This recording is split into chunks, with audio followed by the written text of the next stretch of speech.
Bonjour et re-bienvenue sur le podcast Altitude. Aujourd'hui, j'ai le bonheur de recevoir Sophie Laferrière, comptable professionnelle agréée. J'ai eu le bonheur d'avoir Sophie en coaching avec moi. Sophie, t'es vraiment la personne qui a réussi à me faire aimer la comptabilité. Fait que là, j'aimerais que tu nous en dises un peu plus sur toi. Premièrement, bienvenue, bonjour. Merci beaucoup de me recevoir. C'est très gentil à toi. Ça me fait tellement plaisir. C'est tellement toujours un bonheur de jaser avec toi. Tu sais, la première question que je pose toujours là, en entrevue, parce que, tu sais, je pense pas, ben, peu importe là, quel emploi est-ce qu'on fait, il y a toujours comme une histoire qui se cache derrière ça. Fait que toi, oui, aujourd'hui, tu es comptable, mais quand tu étais jeune, est-ce que tu as toujours rêvé d'être une comptable? Donc, qu'est-ce qui a fait qu'aujourd'hui, tu es là? C'est quoi, ça a l'air de quoi un peu ton parcours? Mon parcours, en fait, j'ai commencé à regarder au niveau du secondaire ce que je voulais faire, puis j'étais beaucoup intéressée par l'enseignement. Je voulais Hmm. enseigner au primaire surtout.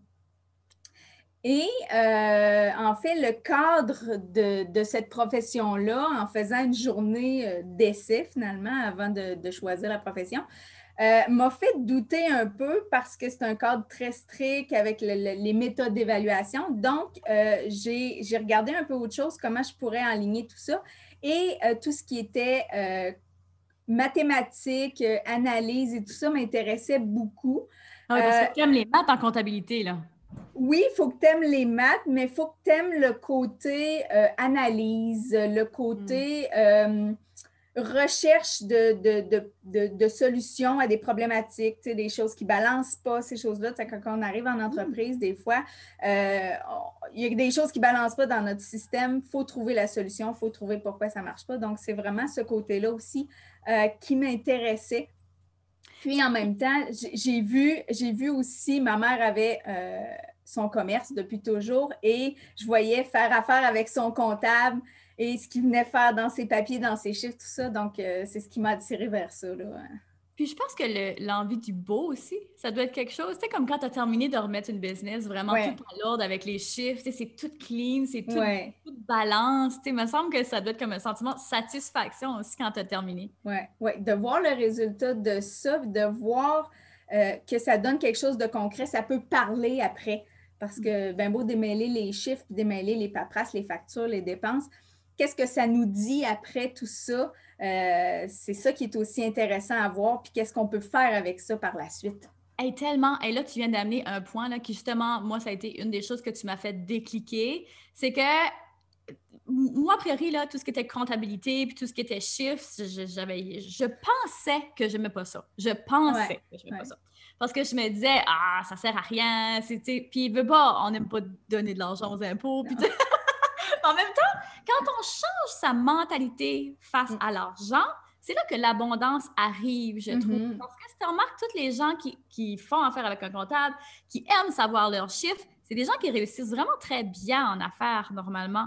Parce Oui, qu'on s'ouvre à cet univers-là. Dans le sens, là, ce que tu as dit tantôt, tu as dit, tu sais, on voit ce que les chiffres veulent dire. Les chiffres parlent. mm -hmm. Mm Tu sais, -hmm. si on ne prend pas le temps de regarder ces chiffres, on ne sait pas c'est Ouais, quel programme qui fonctionne le mieux, on ne sait pas, ou qu'est-ce que les. Tu sais, comme on a vraiment un beau regard, un beau portrait. ouais. Oui, puis ça nous donne une bonne idée aussi de nos différents produits, lequel vend le plus, Mhm. mais rendu là, lequel vend le plus. Est-ce que j'en vends pour 10 000 dans mon année de ce produit-là, mais on le met en relation avec les dépenses et là, ben finalement, pour le vendre, ça m'a coûté 9 000. C'est peut-être pas si rentable que ça comme produit finalement. Donc, c'est vraiment de faire les relations entre tout ça et de comparer aussi notre progression d'une année à l'autre, d'un mois à l'autre, en fonction des différents facteurs qui existent, qui arrivent dans notre entreprise. Hey, tellement, ça, c'est puissant. C'est ça, des fois, on se dit, ah, j'ai fait 100 000 cette année. Oui, OK, mais il te reste combien dans tes Mm poches à la fin -hmm. de l'année? Ça, les gens le font pas souvent. Puis après ça, on vit sur des marges de crédit puis des cartes de crédit, mais tu sais, je pense que la vraie richesse, c'est quand on a le moins d'emprunts possible aussi, puis quand on est capable d'avoir un profit avec notre entreprise, justement, Le d'être capable de but, ouais, réinvestir ton entreprise. exact, exact. Le but, c'est d'avoir des actifs qui nous procurent de l'argent. Donc, de ne pas nécessairement avoir des dettes reliées à ça. Puis, il y aura toujours dans ton entreprise seulement de façon basique, deux façons de faire plus d'argent. Soit que tu vends plus ou soit que tu diminues tes dépenses. Exactement. Ah, merci pour ça. Ouais, Donc, tellement. Il y a deux façons de faire de l'argent. Puis, tu sais, là, on est là, on a déjà rentré dans le vif du sujet parce que, bon, on est deux passionnés, toutes les deux, là. Mais mettons que pour celles qui écoutent puis qui n'ont aucune espèce d'idée par où commencer avec la comptabilité, que juste le mot fait comme, oh my, leur fait peur, tu sais. ouais. Juste le mot les rend anxieuses puis se disent, oh mon Dieu, ça doit tellement être mêlé dans ma paperasse que j'ai aucune idée par où commencer. Qu'est-ce que tu conseilles? On commence par quoi? On commence par quoi? On commence par trouver ce qui nous convient. OK? Parce qu'il y a différents outils qui peuvent nous permettre de faire le suivi de notre tenue de livre, notre comptabilité, que ce soit un fichier Excel, que ce soit un logiciel comptable. Premièrement, il faut trouver qu'est-ce qui nous convient le mieux en fonction de nos préférences à nous, mais aussi en fonction du type d'entreprise qu'on a. Est-ce qu'on peut automatiser certaines transactions en utilisant un logiciel comptable? Donc, c'est de trouver l'outil qui nous convient, premièrement, et ensuite de trouver la façon de fonctionner qui nous convient le mieux. C'est un domaine qui est assez particulier où les gens ne sont pas à l'aise de faire leur comptabilité parce qu'ils ne connaissent pas ça, mais d'un autre côté, ils ne sont pas à l'aise de déléguer parce que c'est leur chiffre, ça leur paraît secret, puis ils ne veulent pas que quelqu'un d'autre touche à ça. Donc, il faut être à l'aise là-dedans pour dire, ben si je ne suis pas à l'aise de le faire, puis si je ne suis pas assez confiante de le faire, ben je vais trouver quelqu'un qui va me le faire. Puis après, je vais essayer de juste me former sur comprendre le résultat que ça donne. Parce que même si on délègue, il faut le comprendre après le résultat que ça donne. Donc, moi, c'est sûr que ce que je conseille, c'est que même si on utilise un logiciel comptable comme QuickBook, qui nous permet facilement de déléguer ça à quelqu'un, bien, on a accès à notre QuickBook en tout temps. Puis, il faut aller voir dedans nos rapports, savoir comment aller voir nos rapports, qu'est-ce qu'on peut regarder, qu'est-ce qu'on peut sortir comme rapport, puis essayer d'automatiser le tout pour que, exemple, à chaque fin de mois, ça nous envoie un rapport automatiquement quand notre tenue de livre est terminée, puis ça nous permet de faire notre analyse pour comprendre ce qui s'est passé dans le mois ou dans les 3 derniers mois. Tellement. Puis, tu sais, j'ai envie de dire que, tu sais, par expérience, là, surtout en début d'entreprise, puis ça, tu sais, je pense que le plus vite que tu peux, justement, le déléguer ou trouver le système qui te convient, le mieux c'est. Parce que souvent, on essaie de tout faire soi-même, surtout en début, parce que, tu sais, on n'a pas beaucoup de sous, puis, tu sais, on se dit, oh, ben, si je peux sauver un petit peu ici, je vais le faire. Mais souvent, ça nous coûte plus cher de faire ça que de prendre le temps de soit d'engager quelqu'un ou trouver le système qui nous convient, puis de le faire. Fait que, tu sais, si on regarde ça, là, ça a l'air gros, bon, la tenue de livre, tout remettre en ordre et tout ça. Mais mettons là, qu'un coup qu'on a fait comme cette grosse partie-là, là, soit on l'a apprise, soit on l'a déléguée, combien de temps par semaine ça devrait nous prendre pour mettre nos... Parce qu'il y a des choses à faire chaque semaine pour s'assurer que pas jusqu'à la fin du mois, on sort toutes nos affaires. Donc, toi, là, tu dirais, là, un coup que c'est fait, là, combien de temps par semaine ça devrait nous prendre de mettre nos... C'est une bonne question parce que ça dépend toujours comment on automatise ou comment on crée notre processus comptable. Dans le sens où ça dépend, est-ce que mes factures se créent automatiquement avec un système relié? Quand les gens achètent, ils achètent sur PayPal, c'est relié, ils achètent avec un autre outil. Est-ce qu'on doit tout refaire nos factures à nos clients manuellement? Est-ce qu'on doit entrer nos dépenses ou si on utilise une application reliée qui vient scanner nos factures de dépenses, puis qui vient automatiquement faire une certaine catégorisation de nos dépenses qui fait que ça nous diminue notre tâche. Donc, plus on investit dans la planification puis la structure de notre comptabilité, de notre tenue de livre au départ, plus après ça, par la suite, on va pouvoir sauver du temps à chaque semaine. Mais c'est certain que de se planifier dans notre horaire 1 heure par semaine pour dire je fais le ménage de ce que j'ai, je fais le tour de mes comptes de banque pour m'assurer que tout est rentré correctement. Puis je me mets à jour sur les factures que j'aurais pu payer, exemple, avec un autre compte que pour mon compte d'entreprise par erreur, parce que j'ai oublié ma carte ou faire le tour de ces petites choses-là à chaque semaine, concrètement, et bien classer ça. Ça va nous faciliter la vie vraiment à chaque fin de mois ou à chaque fin de trimestre quand il y a des rapports de taxes, des choses comme ça. Puis quand on arrive à la période des impôts aussi. Exactement. Tu sais, moi, j'aime beaucoup cette façon-là de faire parce que t'es pas comme réactif à la fin du mois ou justement dans la période des impôts où là, tu deviens surmené et stressé parce que, oh mon Dieu, tu te souviens plus de ce site, puis ça, puis là, tout est mêlé. Tu sais, quand on le fait petit peu à petit peu, qu'on l'entre dans notre horaire, OK, un rappel, tu sais, je sais que toi aussi, tu utilises la méthodologie EFIC, c'est vraiment de le mettre puis d'être comme, OK, bon, c'est là, je le fais, point. Tu sais. Puis au début, justement, ça peut paraître comme quelque chose qu'on n'aime pas, mais après, à un moment donné, moi, je trouve ça plaisant, là, de voir où est-ce que mon argent va maintenant. C'est que je pense que la grosse peur derrière tout ça, c'est, encore une fois, tu sais, la peur du manque, puis les gens qui... Comment est-ce que j'expliquerais ça? Quand on a peur, puis on ne veut pas aller voir, pas se mettre le nez dans nos dépenses, dans nos finances, c'est parce qu'on a peur qu'il y a quelque chose qui ne va pas bien. Ouais. Mais ça ne change absolument rien. On va juste faire de l'anxiété sur quelque chose qu'on ne sait même pas. Juste, ça ira pas mieux. Non, ça ira pas mieux. Ça ira certainement pas mieux comme ça. Donc, de casser cette peur-là, puis d'aller mettre le nez dans ces chiffres, puis voir exactement comment ça fonctionne, puis de faire le travail.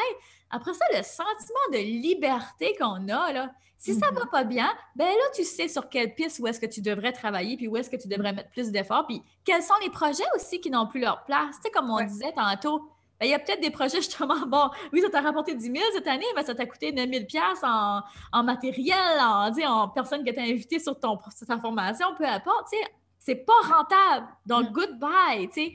Fait que tout ça, ça permet de faire ça, mais je trouve ça intéressant de glisser la petite hint de la peur face à l'argent, parce que c'est ça le problème. Tu sais, on pense que ça va nous coûter cher d'engager un comptable, mais c'est pas si pire que ça au final quand on y pense. Hein, Sophie? Moi, je sais ce que t'offres comme service, là. Puis, sérieux, c'est vraiment pas si cher que ça.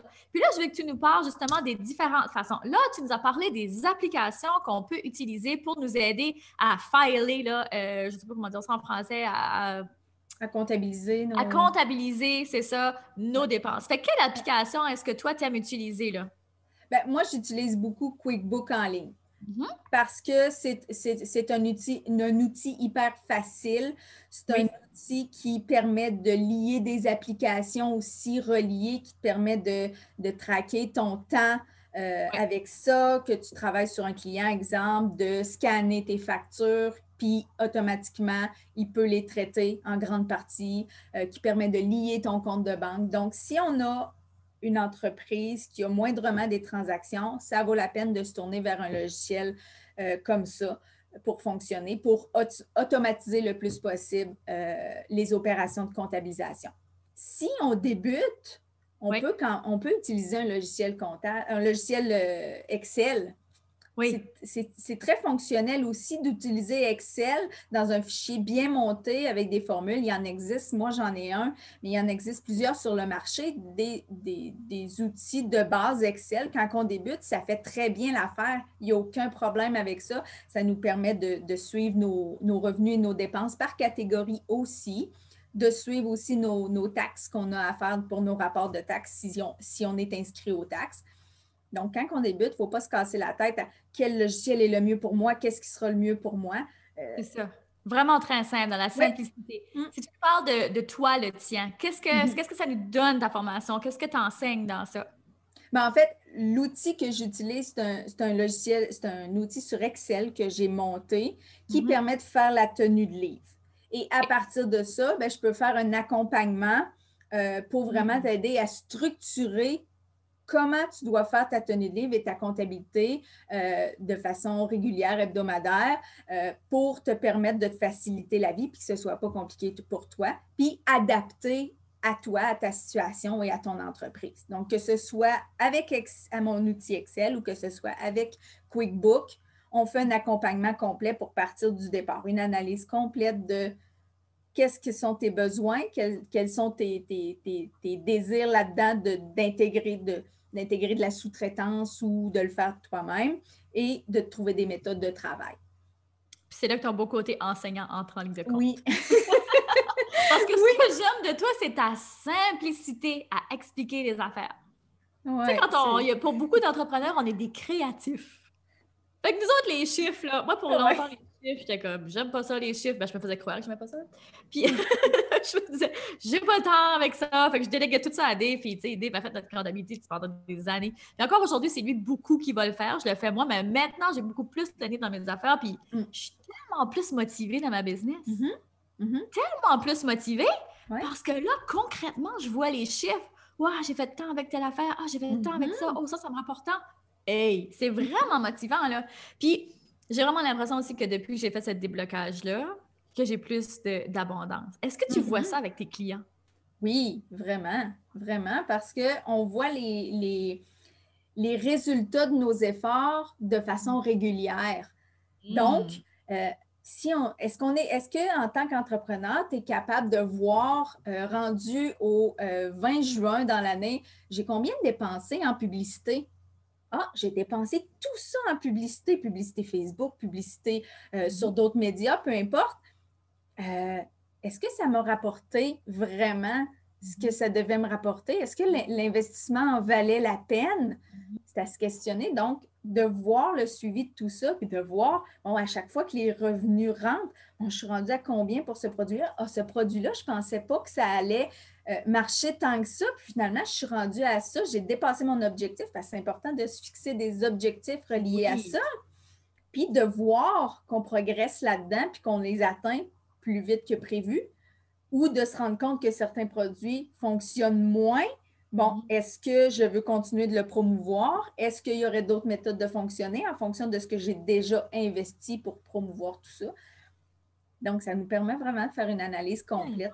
Puis moi, ça m'a permis aussi de couper dans le gras. Tu sais, dans les périodes, parce qu'on sait que l'entrepreneuriat, je l'ai dit tout le temps, là, l'entrepreneuriat, c'est pas juste une ligne ascendante. Là. Non, c'est plus comme une petite ligne, une petite route de caoteuse. Donc, il va y avoir des hauts, des bas, tu sais.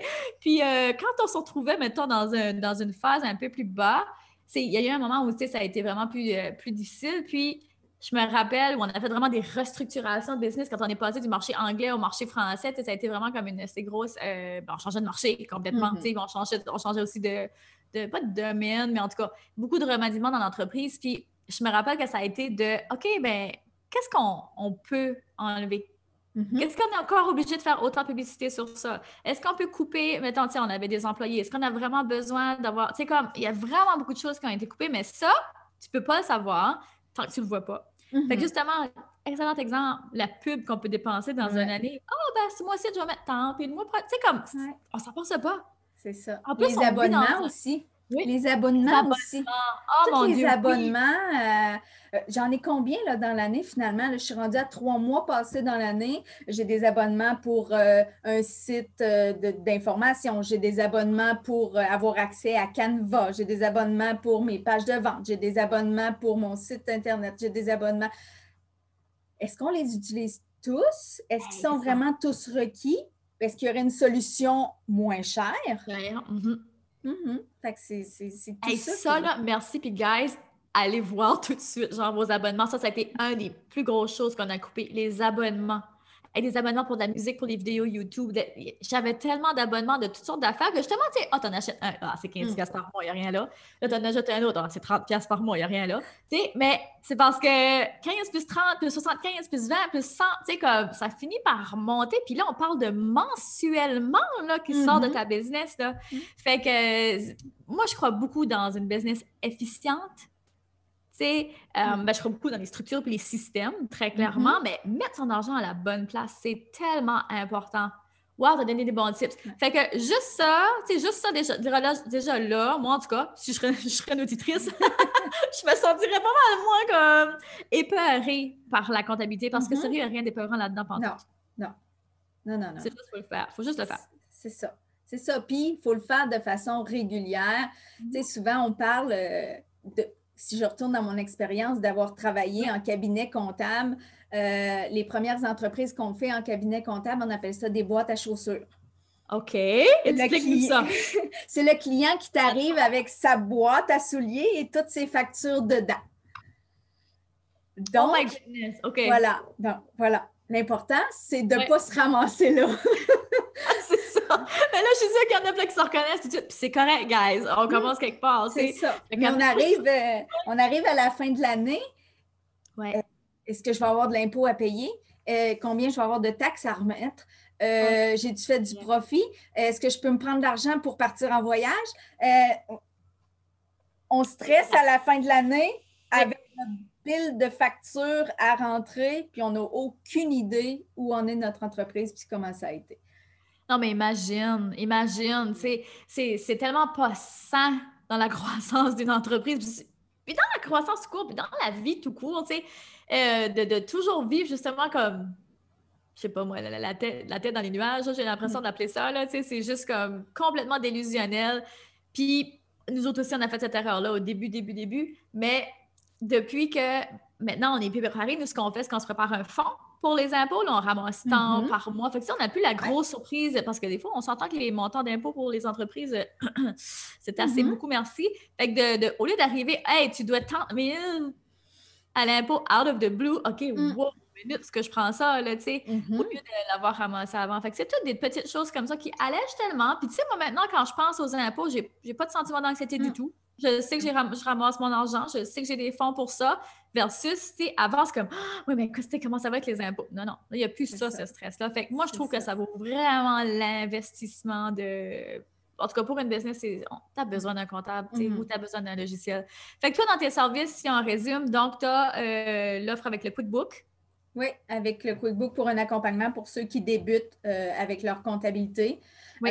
J'ai du coaching aussi, des consultations one-on-one pour vraiment optimiser. Quelqu'un qui est déjà en affaires, qui a déjà des outils qui fonctionnent, mais qui veut vraiment optimiser pour se libérer du temps et fonctionner. Puis aussi, il y a la possibilité de faire de la tenue de livre à forfait, dans le fond, que je trouve intéressant pour les entrepreneurs parce que ça met